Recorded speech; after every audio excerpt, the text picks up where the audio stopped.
আমার এখানে দু ধরনের জবা গাছ আছে, একটা সাদা ও একটা হলুদ, ভিতরে লাল। জবা গাছ সহজেই টবে খুব সুন্দর হয়, মাটির থেকেও ভালো করে গ্রো করা যায়। দেখুন কি সুন্দর জবা ফুল ফুটেছে, সাদা কলিও আছে দুটো। কি সুন্দর রং!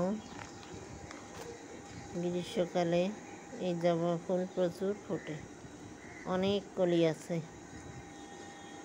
অনেক কলি আছে।